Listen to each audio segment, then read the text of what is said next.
Hare Krishna everyone. Happy Narsimha Chaturdashi. So we are continuing with the exercises and practical application from chapter 2.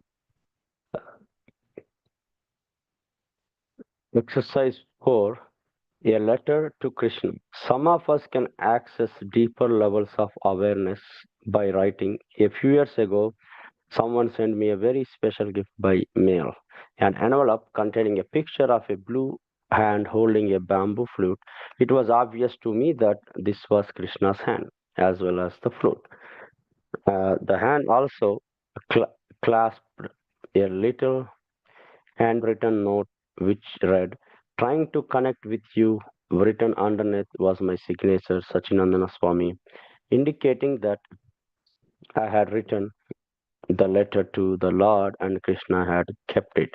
How intriguing, I thought. Now I wish to inspire you to write your own letter to Krishna. Please take a pen and paper, compose your letter in free writing style.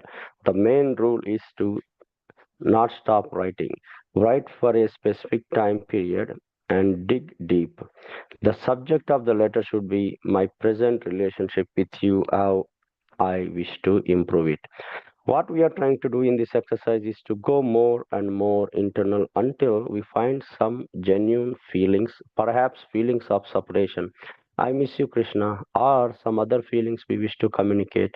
We are trying to connect with Krishna from wherever we are, whatever we are, with whatever is inside.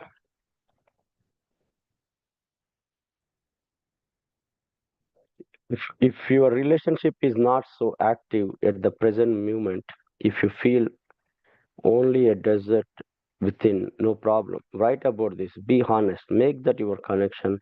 Express something. Go deep.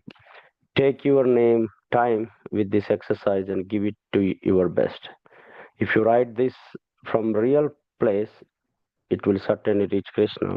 You can also place your letter before the deity or picture of the Lord. At the end, contemplate what you could practically do to overcome the problem of mindless and disconnected chanting. Think of how you could add more feeling to your japa or kirtan practice. Exercise 5. Watering the Bhakti Lata Bija. As we have explored in this chapter, Bhak- the Bhakti Lata Bija, the seed of Krishna consciousness, consists of Sambandha Jnana, spiritual knowledge of Krishna, Atma and Maya, and Abhideya Jnana, spiritual knowledge of process of Bhakti Yoga. Chaitanya Mahaprabhu has advised us that the seeds needs to be cultivated consistently until it grows into a beautiful and strong plant, the Bhakti Lata, that will ultimately take shelter of Krishna's lotus feet. For this, it is essential to pervade our entire subtle body, mana, buddhi, chitta, and ahankara with Krishna consciousness. Here are some further tips to water your Bhakti Lata Bija. When you wake up in the morning, before you start any other activity, connect with the knowledge of Sambandha Jnana.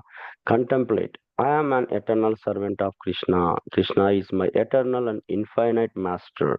Today I have a chance to serve Krishna. Today I will present in our relationship.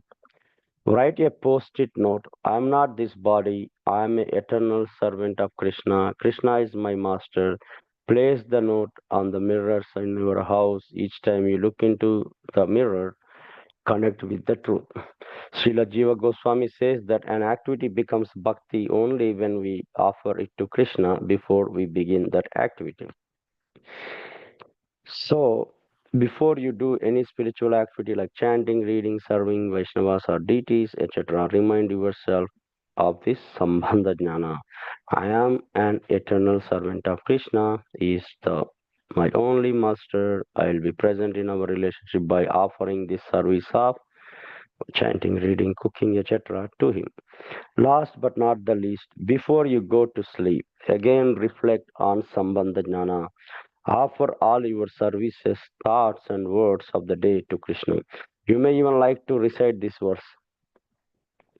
Kayena vacha manasendriyan erva buddhyamana vanustra sarva swabhavat karoti yat yat sakalam parasmai narayana eti samarpayami. Whatever I have done with this my body according to my nature, said with my earth, thought with my mind, pursued with my senses, and comprehended with my intelligence, I offer unto the Supreme Lord Narayana. This is based on Srimad Bhagavatam, Canto 11, Chapter 2, verse 36. So, summary of Sambandha Jnana. Sambandha means to be connected with Krishna. Chanting in Sambandha means chant with the feeling of relationship to Krishna. It means to know deeply from the heart that you are an eternal soul and the Krishna is your master. Only if you have this attitude, you can experience the real holy name. This mood is the connection point that Srila Bhakti Vinodha Thakura's three-step meditation helps fix in our hearts. Samandha also means to chant prayerfully while contemplating the meaning of the mantra. The Hare Krishna Mahamantra is the Yugala mantra, a mantra that directly addresses the divine couple. Srila Prabhupada informed the world of the root meanings of Mahamantra, a meaning that includes all other meanings. My dear Srimati Radharani, my dear Lord Krishna, please engage me in your service. Chanting with sense of a relationship is spiritually nourishing. It is an effective cure for the spiritual starvation that forces us to remain attached to this world. Seeking nourishment materially, you are a soul, part of Krishna. You are in this world only to realize your relationship with Him. The moment you make a conscious step towards Him, He responds by taking 100 steps towards you. There is nothing more encouraging than feeling the sweet closeness of Krishna as you continue to move towards Him in devotion, inner resolve. I belong to you. A personal note. I am sorry if I have elaborated the point of divine relationship by stating and restating it again and again. Please excuse me. The reason I do this is because I strongly feel that it is precisely this point which at once distinguish a Vaishnava from all other chanters. It is our unique distinguished feature. So to say, personally, I know of no more powerful method than chanting with this awareness. So I have completed summary of Sambandha Jnana. So today we had two exercises we read. One is writing a letter to Krishna, see what is our relationship now and how we wanted to, where we want to be. So we need to be taking a pen or paper, sit in front of the deities or in a closed room, think about our current relationship and what where we like to be, and we have to be honest and make that connection. Express something, go deep, and I think that's a reflection as well as to see where we are, where we need to go, and focus on that so that we can develop our sambandha jnana or improve our connection with Krishna. And the next day exercise is watering the bhakti lata bija. You know, it consists of Sambandha Jnana and Abhidheya Jnana. I think we have to go through the Abhidheya Jnana, but Sambandha Jnana is the spiritual knowledge of Krishna, Atma and Maya. Abhidheya Jnana is spiritual knowledge of process of Bhakti Yoga.